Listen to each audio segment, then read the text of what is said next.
Delsing spent 25 years on the PGA Tour and is a lifetime member of the PGA Tour and PGA of America. Now he provides his unique perspective as a golfer and network broadcaster. It's time to go on the range with Jay Delsing. On the Range is brought to you by Pro-Am Golf. Good morning, St. Louis. This is Golf with Jay Delsing. I'm your host, Jay. Perley, how you doing, man? I'm doing good, man. I'm ready for today's show. I'm kind of interested in today's show. Yeah, so, we format the show like around the golf, so we're going to keep the format the same. The first segment is called the On the Range segment, brought to you by Pro-Am Golf. Those guys are great at Pro-Am Golf. They do a phenomenal job. Anything you need golf-wise, they have it. Lessons, fittings, gear.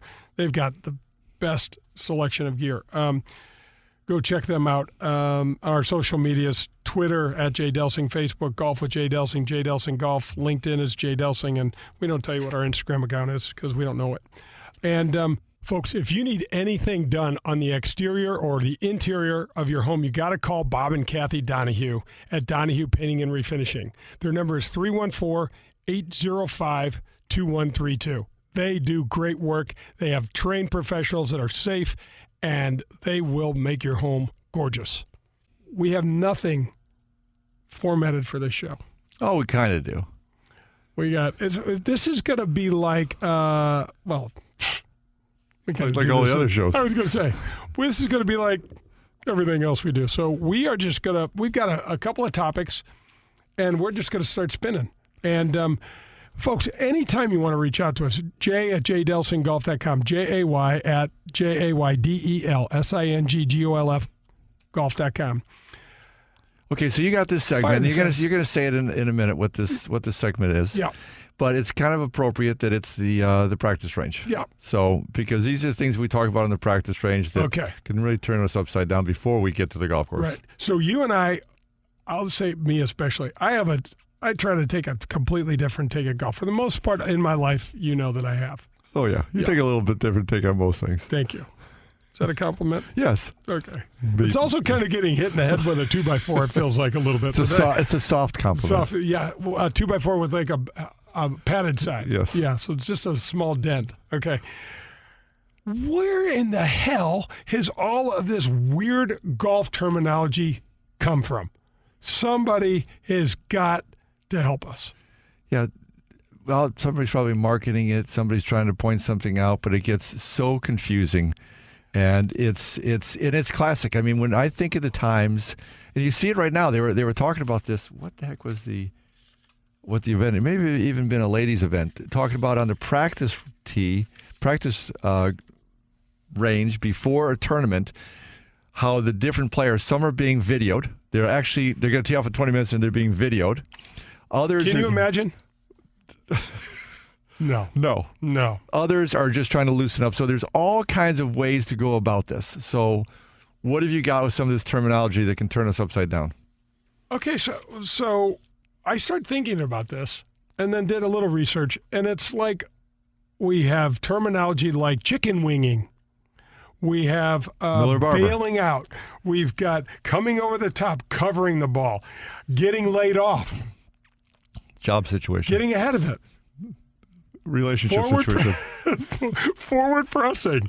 Relationship situation. It's like swinging across the line, reverse pivoting. I mean, like, no wonder this game is, first of all, the rules of golf are completely without reproach when it comes to trying to understand what the hell they're talking about. What do you mean rules of golf? Where did that just come from? Well, I'm just saying this game leads itself to so many squirrely things. It's like, first of all, the addictive quality is, crack and heroin put together, I'm assuming, because I've never done those other before, but I am completely addicted to this thing. And you start talking about the terminology that's been created, releasing the club. Losing your posture. Let's talk about releasing the club for a second. Do you remember where were we? And one of the Rinker guys, was it Larry? Larry Rinker. We're up in our hotel room looking out the window. I said, Jay, come look at this. So there's a tour pro in a field behind us, and he's going to play in like a couple hours. and he's swinging full blast, literally letting go of his club, and it's just going end over end out into a field. Yeah. I'm thinking, is he throwing his clubs away? And you start telling me, no, he's working on his release. He's releasing the it. club. This is when we were first playing on tour, and I thought that I didn't know much Spanish, and I thought La Quinta meant right behind Denny's. and so Perles and I are staying in La Quinta, and we look out, and Larry Rinker, a couple hours before his tee time, is literally got a golf club in his hand, making a backswing and throwing it on his true swing through a field 40 yards at a time, right, Pearl? Yeah, it's unbelievable. It's unbelievable. So then you've got who's the mechanic? I'm losing. Jimenez? Jimenez. Then you got Jimenez workout routine on oh my gosh! And he's got a cigar in his mouth, and he's doing the little. And he puts the club out in front of him, and he like swivels his hips. That's how he's warming up to the thing. By the way, back to Rinker, back to passion. He's still got a radio show right now, and he talks about teaching, and he's an avid teacher. So he's had that passion for that part of the game for forever. Yeah, I said to him, I used to call him Sinker. And I'd say Sinker for a lot of different reasons. We won't go into those. But I'm like, throwing your club? And he's like, yeah, I'm trying to get, I've been holding on to the club and I just want to, and he had a different take on everything. Everything. Yeah, it was. What else? What are some of the other strangest? How about Steve Pate? First of all, I thought releasing the club was when he would throw his wedge down and try to kill the ducks at all the coots. The coots out on the California courses we grew up. Yep, for sure. Yeah, that was one form of the releasing. best release ever that I've heard from Steve Pate is you guys are playing down in Memphis, and he willy whacks a shot sideways, gets mad, throws his club, lands in somebody's backyard, and one of his playing partners says, "Steve, excuse me, but you're going to have to throw another one. That one's out." Oh, yeah. This is the 18th hole at Memphis before the Southwind course got totally developed, and he needs to make par to make the cut, and he duck hooks it into the water over there. We've all visited that pond before, and he takes his driver and just chucks it into the vacant lot right next to the tee. And Robert Wren says to him, Peter, you better throw a provisional. I think that one's out. That's all-time if you know Pater, because there's a lot of throwing and hothead and volcano and that kind of stuff. Super nice guy. But on the golf course, he could lose himself. Yeah. Yep, we should. I need to get him on the show for sure. For sure. This guy also gadgets up, gets all sorts of funky gadgets on him. Steve Pate. Does he? I didn't know that. Oh my gosh, I've got a picture. Obviously, it's not going to do us much good on radio, but you a can picture put it on your on social media, and you won't believe it. It looks like he's in some sort of S&M bondage. It looks like he's been shackled.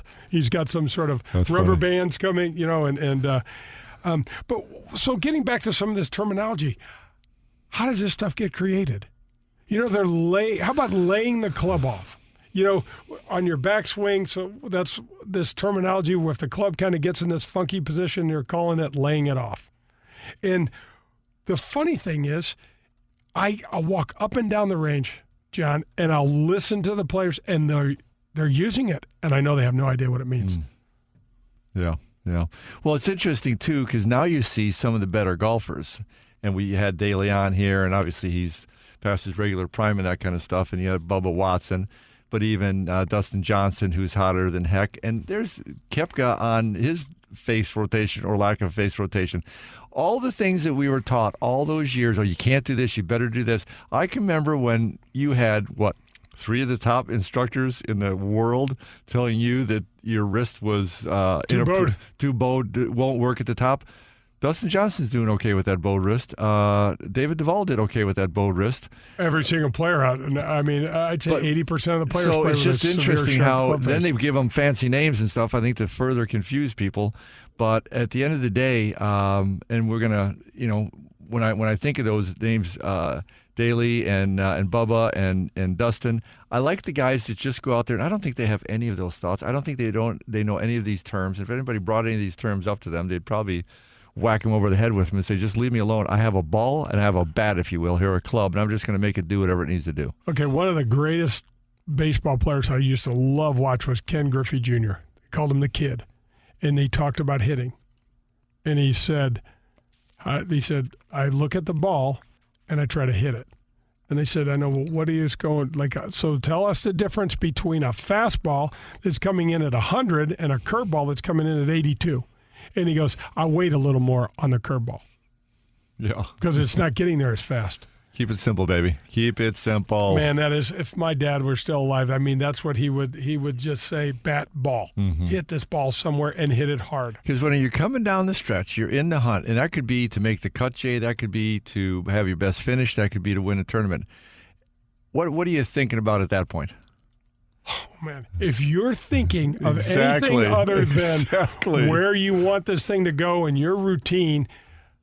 Well, as Red Teller would say, if you have to, give it kind of a one thought. But you've got something going on, and you're just trying to copy that. And for me, it was kind of a hang-on fade. And I'm like, I can keep this thing in play. I can get it up around the green, and I'm pretty good chipping and putting, and I can do my thing. If I'm sitting there worrying about whether I'm laid off or my wrist is bowed or whatever, no. You're sunk. You're sunk. First of all, you won't get to that point to begin with where it will matter. Right.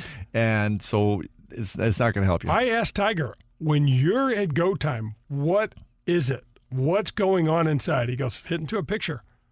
I'm hitting to a picture. I see the shot. I'm just hitting it to it. Yeah. I putt to a picture. I mean, there is no elbow thought, no knee thought. Oh, I'm going to rotate, especially strong through. Nothing like that. Well, when I had my best spurt through kind of college, early playing professional, and I work with a sports psychologist, that's all he wanted me to do. He's like, I want you to get behind the ball. I want you to visualize yourself in the flight of the ball, all of it, plug in a little bit of feel and that kind of stuff. But none of it was never about mechanics. Hold on to that thought, because we're going to talk about that on the front nine. We got to wrap up the On the Range segment. Come back, Jay and John. This is Golf with Jay Delsing. Are your workouts more fun than this? Well, if they are, then I want to sign you to an endorsement deal with Michelob Ultra. I'm looking for anyone and everyone who makes working out a blast. If that's you, hit TeamUltra.com for a chance to score awesome perks like Team Ultra gear and more. That's TeamUltra.com to enter. No purchase necessary. Open U.S. residents 21 plus. See official rules at TeamUltra.com. Message and data rate may apply. Always prohibited. Enjoy responsibly. AB Michelob Ultra Light Beer, St. Louis, Missouri. Are you tired of forking out the big money, all those dollars on golf balls? Well, we finally have an option for you. Let us introduce you to Sniper brand golf balls. This brand new product is a Surlyn-covered ball that is just great to play. It's long off the driver, it's accurate with the irons, and importantly, it's soft around the green. And you know what the best part is? It's just $23.99 for a dozen. That's right, $23.99, and a portion of every sale goes back to a military or law enforcement agency. Find Sniper Brand online at thesniperbrand.com. Plus, you can follow them on Facebook, Instagram, and check out their entire line of golf products on their website, thesniperbrand.com. And don't forget to check out the Sniper Brand logo. You're going to love it. Have you met your local farmer's insurance agent, Ed Fogelbach? He proudly serves families and businesses in the St. Louis City, St. Louis County, and the entire metropolitan area, and is ready to review your existing policies to provide a no-obligation quote today. Call Ed Fogelbach at the Fogelbach Agency, 314-398-0101, or stop in today and get smarter about your insurance. Again, that's the Fogelbach Agency at 314-398-0101. We are farmers. Bum, ba-dum, bum, bum, bum, bum. In these extremely trying times, the management team at Marcone would like to give a shout out to our 500-plus employees and their families. Their diligence and commitment to each other, our process, and our company are so good that we are obligated to state it publicly. We are so grateful for each and every one of you. You have all contributed to our success, and your dedication is imperative to the continued growth of our company. Thank you for your efforts. Marcone is the largest distributor of General Electric appliance parts in North America, based in St. Louis, Missouri. I want to thank the tremendous teamwork of Marcone Purchasing Manager Nicole Earle and GE District Manager Karen Lindquist, who ensure that Marcone Appliance Parts has your GE parts for your home. Thank you so much. You've seen it and played it in bars over the past 30 years, and now you can bring Golden Tee to your home. Complete your basement or man cave with the popular arcade game, The Ultimate Virtual Golfing Experience. Over 80 courses, unique game modes, and you can even challenge a buddy in online tournaments. However you play, you will be the talk of your neighborhood. Visit home.goldentee.com to learn more. This is a subject that most people don't want to talk about, but many find themselves facing. Their marriage is ending and they need to find a good lawyer at the most difficult time in their life. Or maybe you're like me, divorced for almost 15 years, but you're still wrestling with hassles, maintenance, and other hard-to-figure-out issues. Do yourself a favor and call 314-788-3030. That's the law office of my buddy and attorney, Henry Miller. I was living under the burden of unfair maintenance and a few other things that could only be settled in the courtroom. My only regret is that I didn't use Henry years ago. He is first and foremost smart and hardworking. But what was really important to me is that he listened. He's also fair and extremely honest. We had an odd issue arise where I had paid for something that was not allowed to be used in our case. After one call and an email, it was settled and that charge was removed. Do yourself a favor and call Henry Miller. He is the man you can trust when you need him the most. You can also reach him at grantmillersmith.com. Grab your clubs. We're headed to the front nine on Golf with Jay Delsing. The Front Nine is brought to you by the Ascension Charity Golf Classic. Welcome back. It's Golf with Jay Delsing. Pearlie is with me. Brad Barnes is taking care of us here in the studio, and we are going to the Front Nine that is brought to you by the Ascension Charity Classic. Got to give a shout-out to Whitmore, as we do. Terrific sponsors and partners on the show for our second year. Folks, if you're looking for a place to join, and you need to take care of all of your family members, the kids, your wife, to get your golf on, swim, whatever, call Whitmore. Bring the clients out there. Absolutely. There's anything that you can want at Whitmore. Let me give you this number, 636-926-9622. Call Bill. He will help you out. But Whitmore has access to 90 holes of golf. Links to Dardenne, Missouri Bluffs, the Golf Club of Wentzville. There's no cart fees. The cart fees are included in the membership. There's no food or beverage minimums. They've got a 24-hour fitness complex, a super huge pool, tennis courts. Oh, man, you got to go see Bummer and the boys in the golf shop. They're just terrific. They run golf league, skins games, members, tournaments, couples events all year round. Whitmore is happening. It's a great place to go. They've been a super fantastic, wonderful sponsor of our show. We just really appreciate them. 636-926-9622 is their number. All right, John. So on the Front Nine, brought to you by the Ascension Charity Classic. Let's talk about the Front Nine. So we've got all this terminology, and we can still we'll relate to this terminology throughout. Okay. We just came off the range. We're all warmed up, and here we go to the Front Nine. The Front Nine. So let me say this. When you started talking about sports psychology, and I was on tour for 3 years before I realized every single guy, except for me, has a sports psychologist. Nobody talked about it. All right? So I get introduced to Bob Bertell, and I love him. Still a friend of mine. He's been on the show. Just a cool-ass dude. The difference between what I did on the range and what I would do on the golf course was always interesting, sometimes remarkable. I can remember, hell, even with you, I can remember one time with you on the bag, we were down in Tucson, and I remember all of my fades were about a 15-yard draw. I had a couple of shanks, and all of my draws were, I don't know, like a 5-yard slice.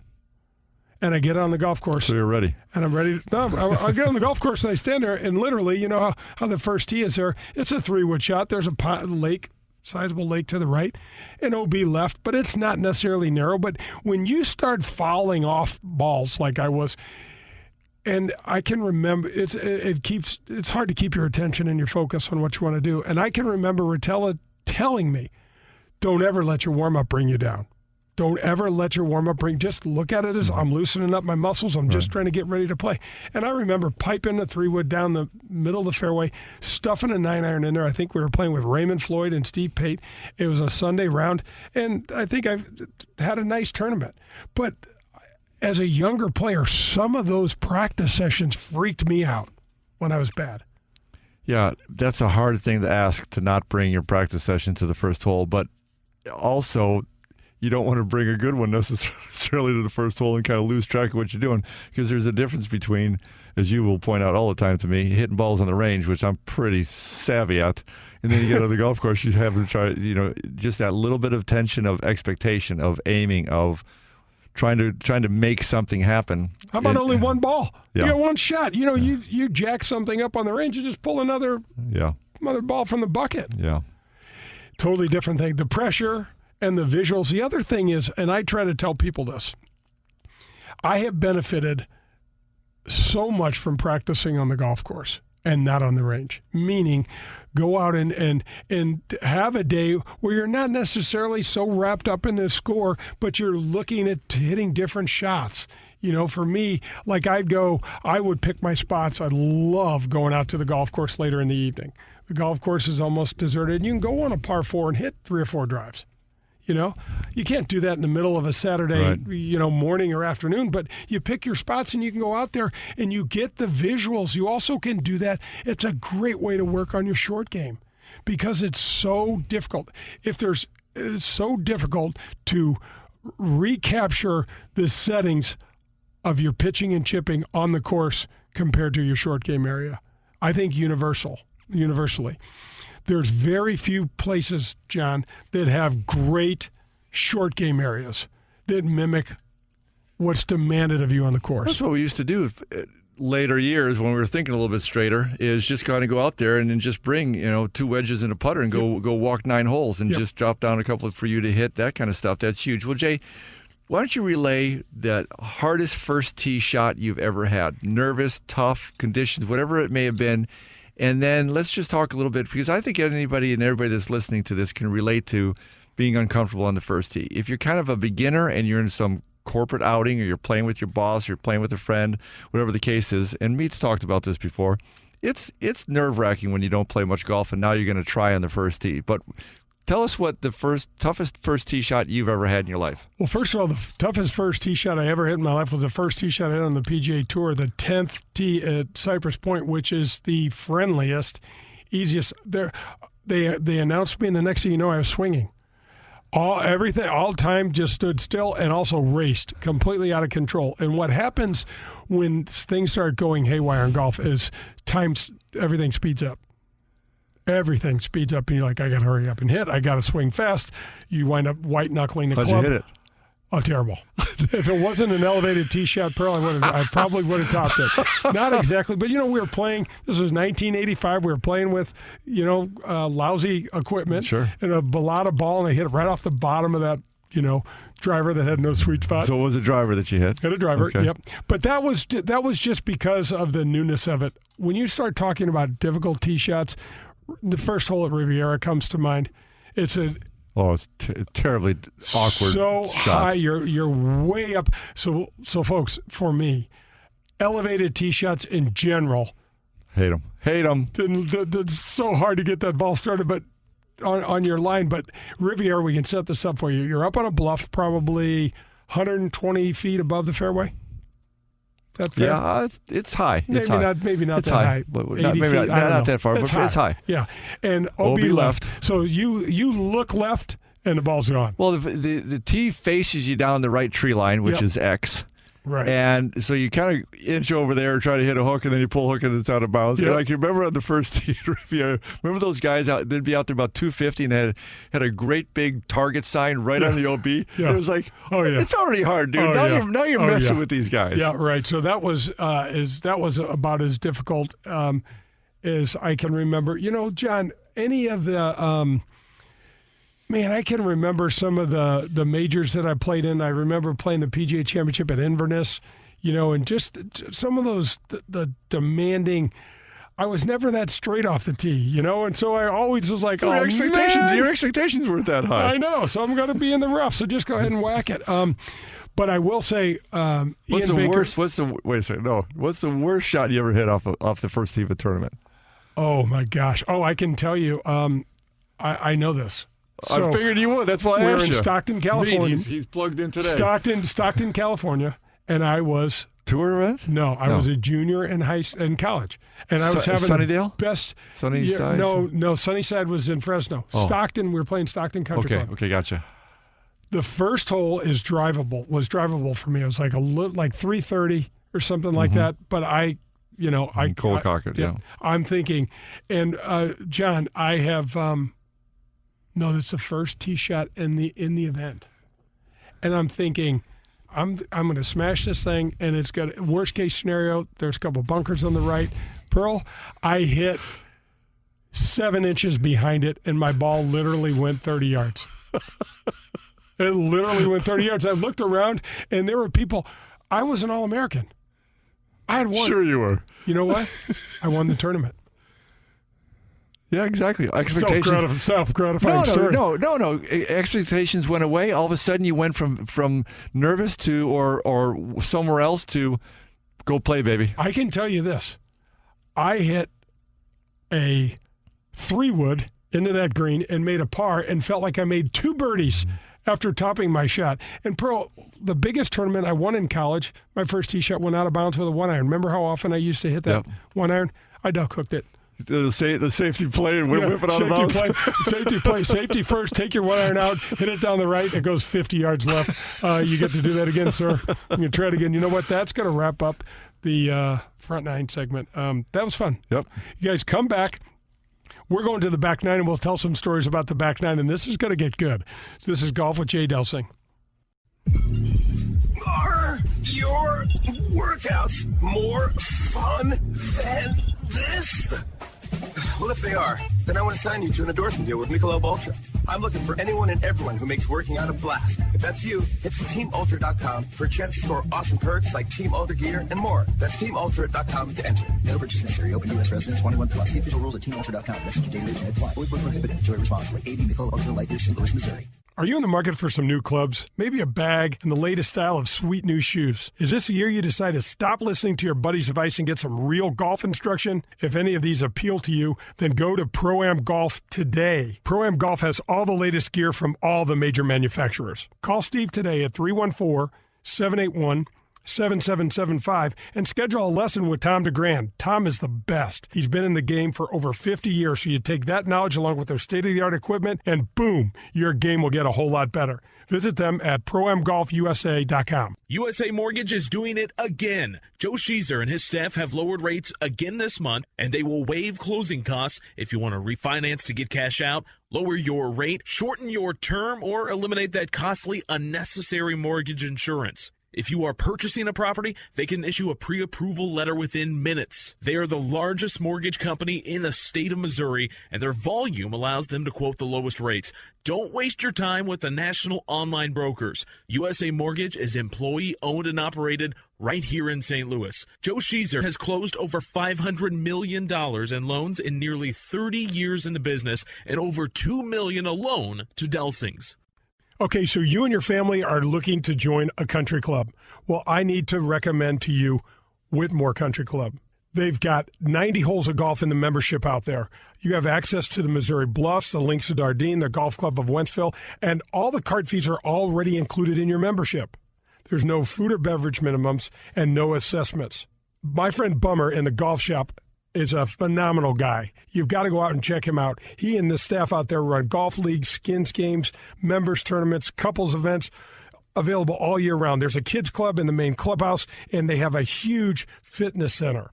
There's 3 tennis courts if you're not into golf, a gigantic pool for you and your family to use. Year-round social calendar is spectacular. There's holiday parties, picnics, date nights, always have live music, and much, much more. If you're looking for a family-friendly, safe place to hang out, you got to check out Whitmore Country Club. Call them at 636-926-9622. Everyone is looking for the extra edge, and Jay Delsing is digging deep to find it. It's The Leading Edge on Golf with Jay Delsing. I have the pleasure of chatting with Dr. John Jaquish and Johnny Harper, both of OsteoStrong. So, Johnny, tell us a little bit about OsteoStrong. Well, my wife Laura and I actually looked at this or heard about this over 5 years ago. We took that leap of faith with OsteoStrong about over 5 years now. I was 30 years in the corporate world and miserable, and my wife knew it. As a Marine and martial artist and performer and health enthusiast, we both love helping people and taking care of ourselves. And we really weren't looking to own the business and believe this was a godsend. Laura was a distributor for an international supplement company, and we were exposed to OsteoStrong at a wellness event we worked. Laura sold the product to the owner of the only OsteoStrong in the state of Mississippi, delivered it to him, and ended up doing a session. Through the session, she found out not only does the OsteoStrong strengthen your skeletal system, But in the process, it helps balance and strength and could help even stroke victims, which was crazy. Well, her dad had a stroke about 6 years before, and we instantly began looking for a location near St. Louis where he lived. But there was none. There weren't any. So at the same time, we both had that aha moment, and we began doing our research on Osteostrong, the science, on Dr. Jaquish, the efficacy of what it offered. We became members ourselves, and a few months later, we were on our way to St. Louis, opening the first Osteostrong in the state of Missouri in Creve Coeur. We now have 2 locations, and a third one coming in the next 3 months. But St. Louis has 8 locations today, and 6 more coming. So, all the Ostrongs here are locally owned and operated by St. Louisians. But we have enjoyed the Ostrong piece of what it's done for us personally. Laura's dad enjoys it here in town as well. But my story is I hurt my knee in the firefight 30-something years ago in the Middle East, and my knees hurt me for 30-something years. And I'm active. And, I like to do martial arts, Tough Mudder, stuff like that, but my knee just hurt. Well, after 3 months of doing Osteostrong, because you ought to go into the science of it, my knee quit popping. It quit hurting. I'll be 60 next year, and my knee is better than it was 30 years ago because of what Osteostrong offers to our bodies. But we have over 2,000 people doing Osteostrong in St. Louis now, and we just love it. We love the lifestyle. We love that we're helping people throughout the state and also throughout the country. But that's how we got started in Osteostrong. Well, and I've had the pleasure of trying the program. Dr. Jaquish, tell us a little bit about how you created this. The story's fantastic. Oh, thank you, Jay. Yes, I created it to treat my mother's osteoporosis. And in the process of looking at how we could trigger the human body to fix itself from a bone density perspective, we immediately discovered that as thickness of tendons and ligaments also grow through the treatment process. And that means joint pain goes away. So osteoarthritis is massively addressed with the Osteostrong sessions. And so not only was my mother less likely to fracture, she totally reversed her osteoporosis in 8 months. But she could do anything that she could do, because she was in her 80s at the time. And late 70s at the time. She's in her 80s now. And she went back to hiking and gardening and playing tennis in her late 70s. And so it was a change in quality of life. And we see that with Osteostrong users all over the world. We're in 130 locations worldwide in 8 different countries now. And Doctor, talk to us just briefly about the importance of bone density and what the program actually does and the benefits. So from a golfer's perspective, when somebody swings a golf club, the more pain that they have, the less their central nervous system will allow them to turn muscles on, which makes sense. Your body doesn't want to hurt itself. That process is called neural inhibition. That's the only scientific word I might throw at anybody today. But when this neural inhibition happens, your swing starts getting weaker and the range of motion gets more limited. And so for where people see the difference, now you don't feel your bone density. You feel it when you fracture a weak bone. So we want to avoid that. And that's one thing Osteostrong addresses. That's the main thing Osteostrong addresses. But also, when the tendons and ligaments improve their power and flexibility, they don't turn off that muscle, and you can use all the muscle you have, and you can swing the golf club like you always did, or even better. And we see people driving further, putting better, having more accuracy, having better balance. Well, and that's a phenomenal golf benefit, and we all know the benefits of having greater bone density just in our lives and having a more fit, healthy life as we age. So, Johnny, tell us a little bit about how people can get in touch with you. And also, I know you're going to give them your personal cell, but also talk about the opportunities that are here if someone wants to be a franchise owner.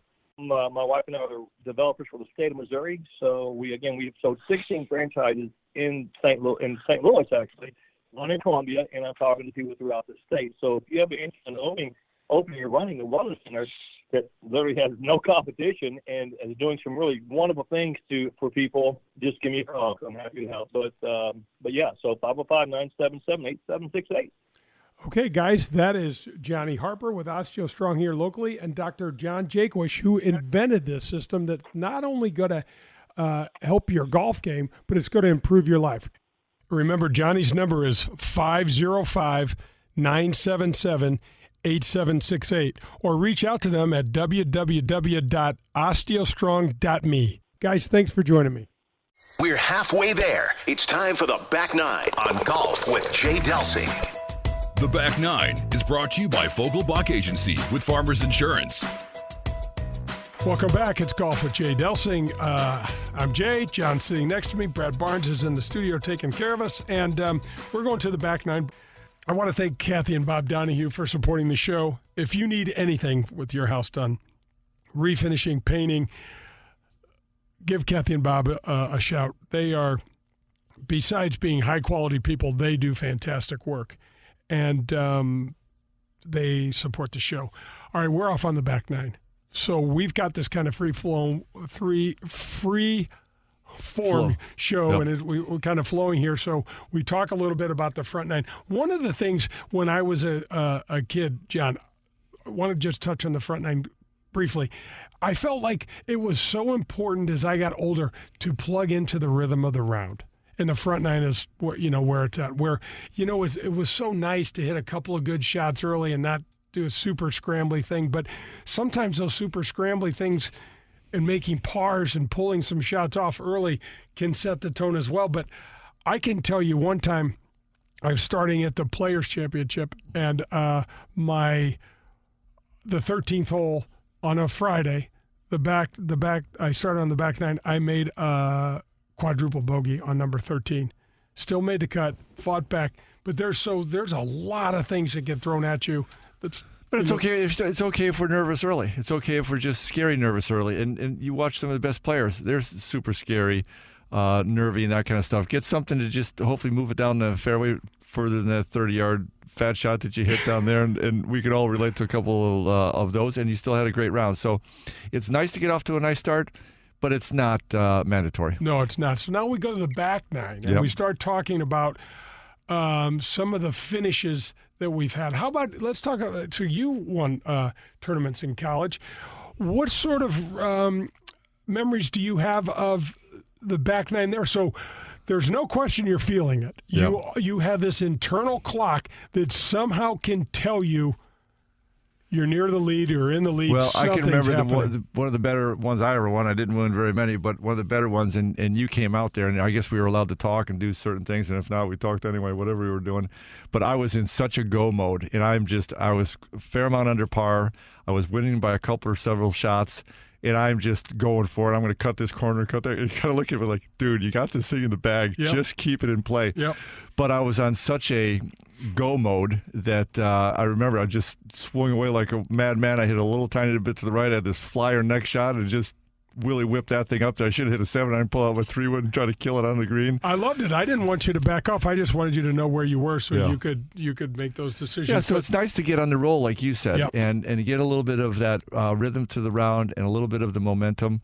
And one thing for that, too, is so often we say, well, I had a good front nine. I hope I don't blow it on the back nine, or I had a bad one on the front. I can remember I got in that mode in college. I'd be 1 or 2 under after 10 or 11 holes.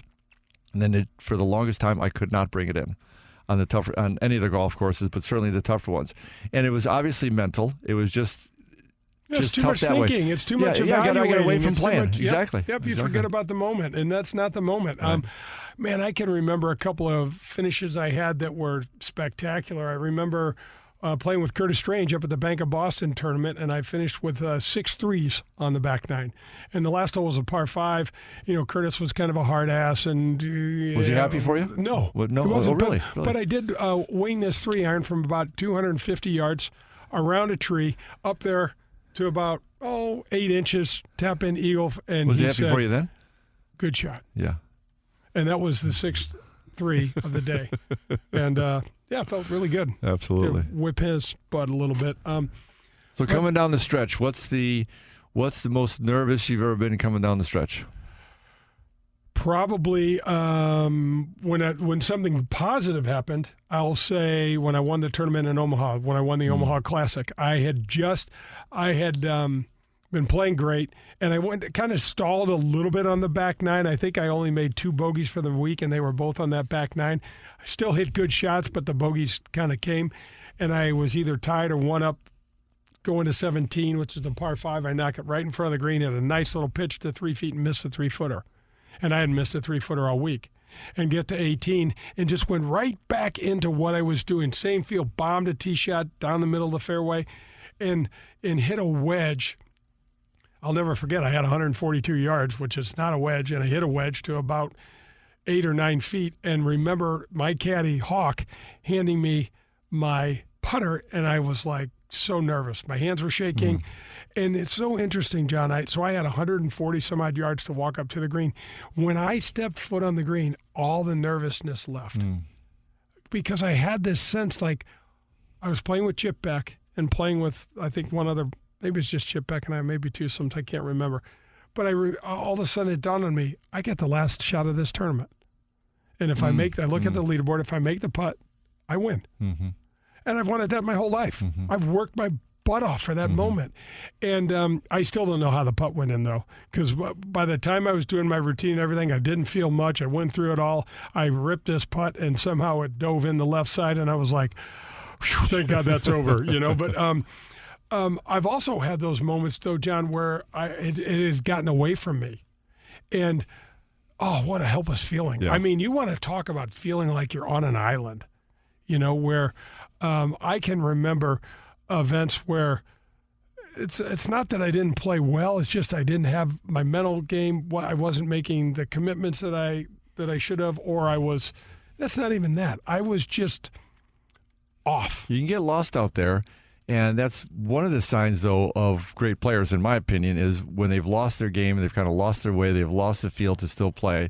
Still, one of my favorite quotes of all time was Norman saying something like that. He said, listen, when I'm on, I'm going to shoot mid-60s, I'm going to be competitive. He said the key is, and he said it's actually fun, is what he claimed at the time, that when I don't have my game, I don't have the feel, how do I still go out there and figure out a way around 67, 68, whatever the case might be? And that's a huge piece. And unfortunately for me, I had that many times, but I think we have that. I don't think people don't realize how often the pros are actually in that position where they don't have the best stuff, but they get it around. And I consider it a compliment. One of the guys we played college golf with from SC, John Flannery, we get done one time. We're playing in Bacon Park, South Carolina, I think it was. And I mean, I could not. Bacon? I think it was called Bacon Park. I could not find the club face all day long. I shoot 64. And this is how this goes at the end of the round. He walks up to me. His wife was following, and said, "Good round." She's a nice lady. Yeah, she's too, wonderful. Good round, John. And he turns to his wife in front of me and says, "Honey, what do you think John shot today?" Because he had shot 66. He hit a good all day long. Well, I don't know. I mean, John seemed to be making some putts. Maybe he shot like 72. No, honey, he shot 64. He beat me by 2, and he didn't hit a good shot. He was, Flannery, but he was beside himself. He was kind of like, good job, but by the same token, like, I'm slapping you too, How though. do you beat me and you don't hit a good shot? Yeah, right. Yeah. So Yeah. that's the piece of it, and that was certainly part of the game, because for 4 days, you're not going to hit good shots. And the key is, a lot of times we're not going to hit good shots, but how do we keep our head in the game and still play the game? So my biggest takeaway for the folks that are listening and try to figure that out is you got to have a good short game. You have got to be able to. I will say this: you can't hit it good enough to shoot a good score if you're putting poorly. Well, exactly. But I was going to go the route. I agree with you. You need a good short game. I was going to go the route. The right perspective and just accept attitude. That this isn't going to happen Right. all the time. And you even heard the quotes Hogan years ago, how I only actually hit 3 shots all day the way I exactly wanted to. So that's all relative because he was spectacular. But the key is to not get all whacked out when you miss some shots and say, okay.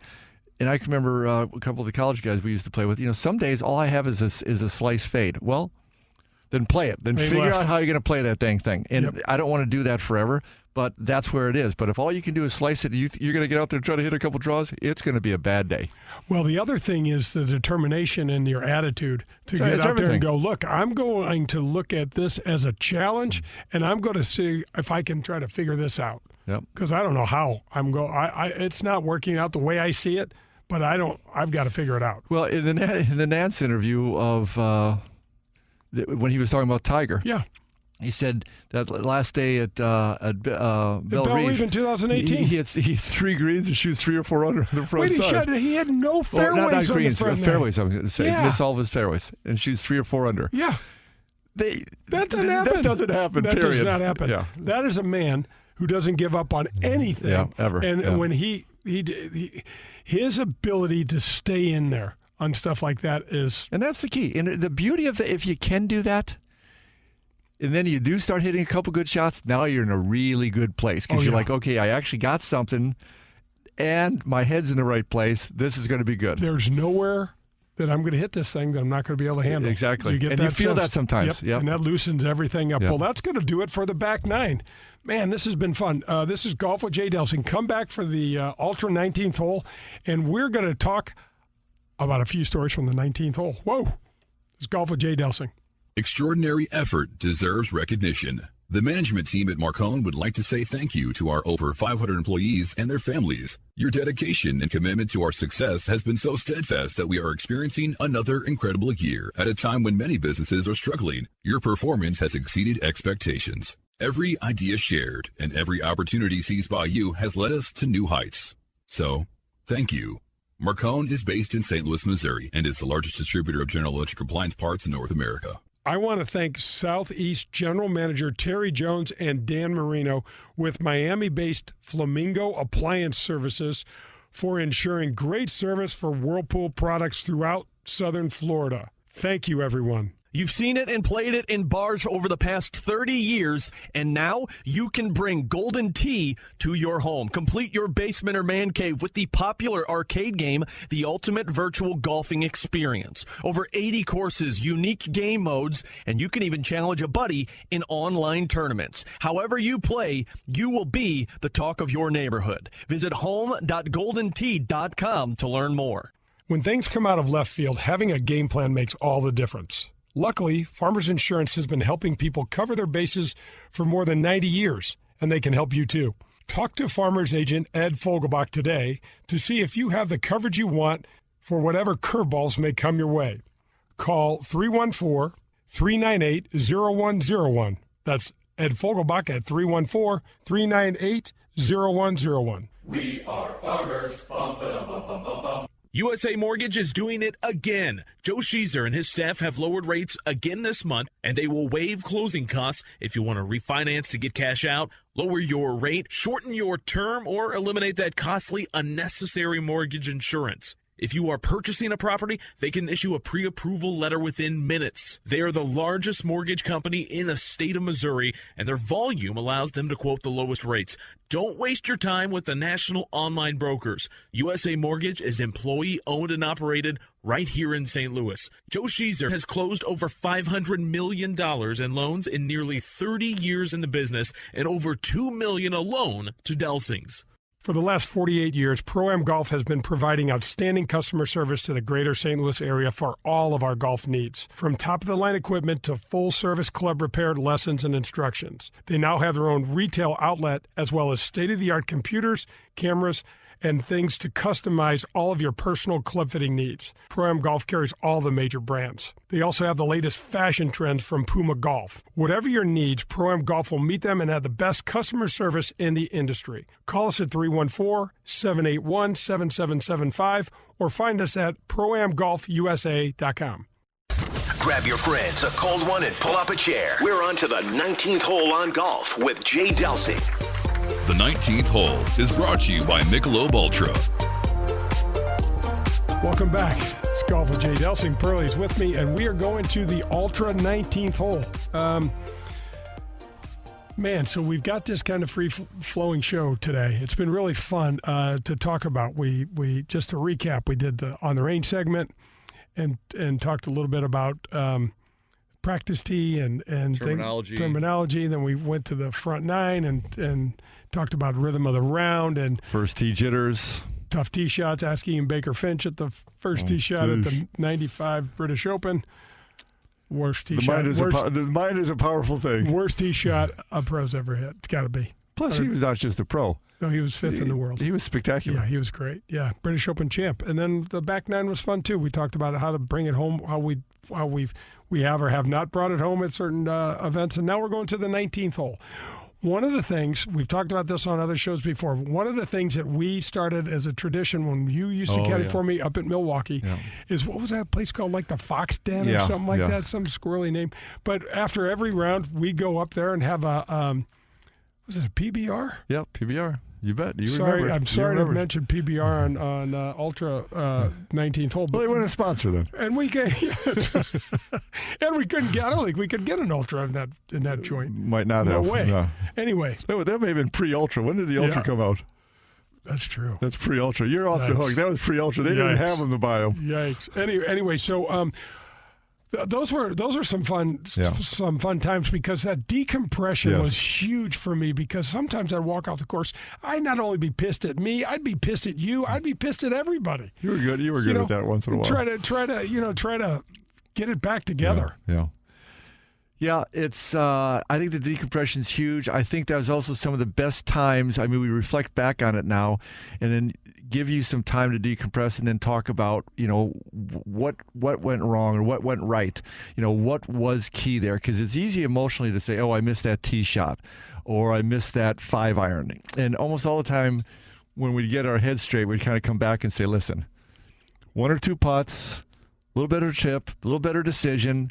3 shots missed before we swung, meaning not committed. Right. And, kind of boil that down. And then it would kind of get you back into, what do I need to do tomorrow type of a thing. So, Pearl, the thing that, as I recall, because that was a great way to just kind of review and to kind of set things straight. The thing that I remember being able to do so well towards the last maybe 10, 12 years of my career is to eliminate the mental errors. The extensive time spending with Rattel and everything, and we touched on that earlier in the show about the how important the mental side and your attitude is. But one of the things, folks, is make those commitments. Be committed to what you're doing. You're much better off having the wrong club in your hand with a committed approach. Absolutely. Than having the right club and uncommitted. You're indecision, toast. not committed. That's the death nail. Okay.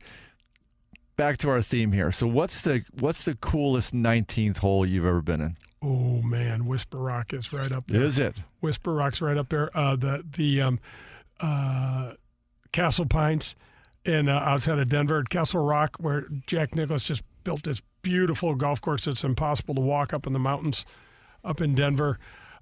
Been so privileged to been in a lot of really cool. What about Pebbles 18th or 19th hole? Oh man, sitting out there on the what is it? It's almost like a deck, but it's not really a deck. It's like a big porch that overlooks the 18th tee.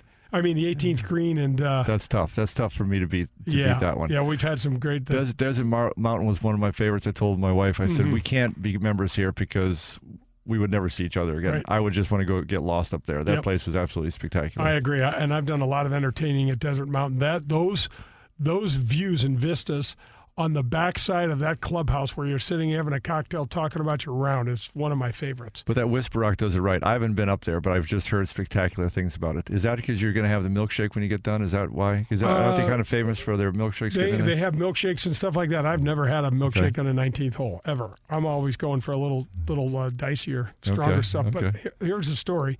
I got out there playing with Mark Wiebe and a couple of other guys, and we're sitting in the 19th hole having one. And Mark Grace, who was first baseman for the the Diamondbacks, that Mark Grace, and a hell of a character, comes in and he screams, "Hey, I don't want anybody to leave here until I buy everybody a beer." Yeah, and it was great. He came over and sat with us and talked a little bit about the round. And he was a character back in the day. Yeah. Jay, tell us about what's the strangest or wildest conversation or scenario after a round of golf. We're saying 19th hole. Seriously, it's not always in the bar. Sometimes it's almost on the driving range, kind of figuring things out. Sometimes it's in there having a sandwich or a burger afterward, kind of decompressing. I think the key is how do you kind of decompress and kind of deal with what you just spent 4 hours doing? Okay, well, there's always been disagreements with players where they're pissed at each other, and it's never really come to blows, but there's been stories. We're playing down in Greensboro, and we are in terrible weather. I mean, this is back in the late 80s, and they don't have the weather warning systems and things like that, so we're out there, and we shouldn't be, okay? And then they finally blow it.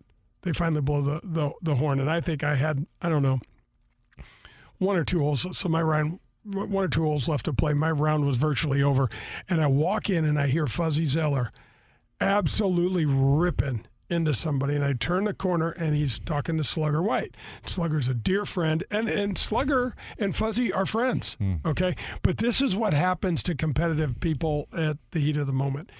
And Slugger is, he's taking it. And for a while. Right.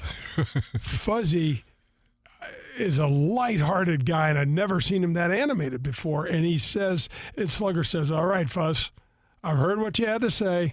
Now, anything from this point on is going to cost you. Fuzzy reaches into his back pocket and pulls out this big, thick wallet and slaps it down. He goes, well, then sit down because I'm not finished. And Slugger started laughing, and Fuzzy was mildly, but it was... That's you can't call me that. Or no, how much is it going to cost me if I call you a bleep, bleep, bleep? That's going to be $1,000. Well, I won't call you that. What happens if I call you a bleep, bleep, bloop? That's going to cost you $500. Yeah. So that story goes like Simon Hobday. That was it, Simon Hobday gets, and he was a South African golfer playing on the Champions Tour, and he wanted a ruling. He had his ball in a bad spot. He wanted a ruling, and he got a ruling, and it didn't go his way. It's not the ruling you wanted. You're always allowed to get in a second opinion. Most people don't know that. So you can go, well, hell, I don't think you knew what you're talking about. I want another opinion. So he gets a second opinion. The second rules official steps in there, and he goes, Simon, you're not entitled to relief in this occasion. You're not. And he goes, so-and-so, Fred, if I call you is that a finable offense? And he smiles. He said, Simon, that's a finable offense. It's under conduct unbecoming a professional golfer. That's in our rules. And he says, well, Fred, what if I just think you're a no good so-and-so? And he says, it's a free country. And he starts laughing. You can think whatever you want. And he starts walking away. And he says, hey, Fred. And Fred turns around and he goes, I think you're a... the whole place just lost it. Lost it because it was out on the golf course. But, that was one of those things where there's big egos, big personalities. And you know what it's like, bro. We've had our heated moments where it's just the moment. Yeah. It's really about the moment. Yeah. It's tough making that transition, and I think hopefully as you're out there for a while, you can make it better and better. And I think most of the guys do it, but once in a while, I can get away from you. You know what it is, John? It's almost just realizing you need that buffer time. Yeah. Because you're so raw. Even on a good side, something happens to you and you kind of sit at your locker going, well, I just do that? I can remember when I first got married into to 3 kids, and early on we just kind of decided when I get home, I need a half an hour to an hour of I got to transition from grinding it out at work to interacting with the family, and it worked out good. So I don't think it's exclusive. Grinding it out at work at the Bahamas? I don't think it's exclusive to golf. Very I'm trying to finish my point here. Anyway, that's my point. No, that's a fun show. There's so much that happens in between the lines. And I think that's kind of what we're trying to do, especially with the show. We're trying to give people glimpses into what it's like in between the ropes, what it's like in the locker room, and sometimes getting into the scary mind of a professional tour player. Well, then after the 19th hole, just going back to the box, trying to get some rest, maybe working out, making sure you're eating right, doing those kinds of things. It's all those pieces and accepting all those pieces, and they're not always going to go the way you want. Do they ever go the way they want? I know. That's what I was going to say. Does it ever go the way you want? That's going to wrap up another show. Love it. Burley, thanks for being here. Meat, thanks for doing your thing. And everybody, thanks for listening. This is Golf with Jay Delsing. Hit him straight, St. Louis. That was Golf with Jay Delsing, brought to you by Whitmore Country Club. Tune in next Sunday for more from Jay, John, and the other pros and experts from the golf world. In the meantime, you can find all of Jay's shows at 101ESPN.com as well as at jdelsinggolf.com.